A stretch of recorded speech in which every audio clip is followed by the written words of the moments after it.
Hey, what's up, traders? Welcome back to A Couple Mil, where the goal is simple. Make a couple mil. Today, I'm breaking down why I marked out the daily highs, daily lows, 4-hour highs, 4-hour lows, and even the 45-minute highs and lows on TradingView. If you're looking to level up your trading game and start stacking profits, this one's for you. Let's get into it.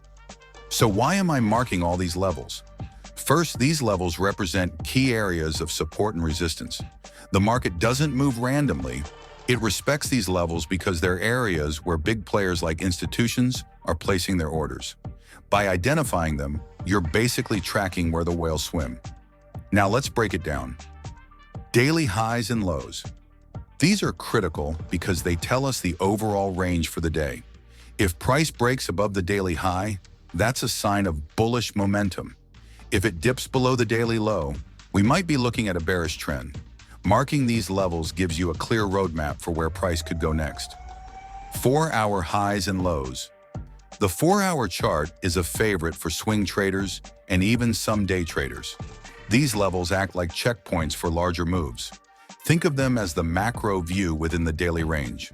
When price interacts with these levels, it often pauses, reverses, or accelerates. That's your cue to pay attention. 45-minute highs and lows.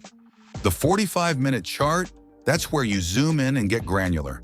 These levels are perfect for scalpers or anyone looking for tighter entries and exits. They can give you early signals before price hits the more obvious daily or 4-hour levels. Here's the deal.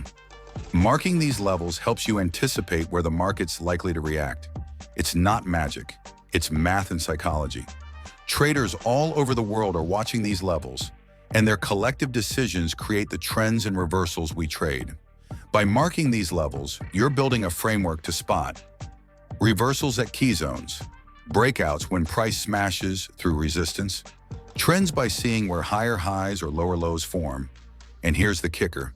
If you stick to these steps, stay disciplined, and use proper risk management, you will become a profitable trader. Did you find this helpful? Drop a comment below and let me know. Hit that subscribe button if you're ready to make a couple mil, because over here, money comes easy, money comes frequently. Let's get this money together. And hey, check the links in the bio for some free crypto while you're at it.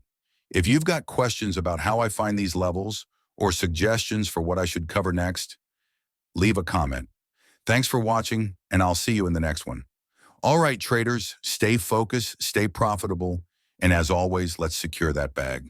Peace.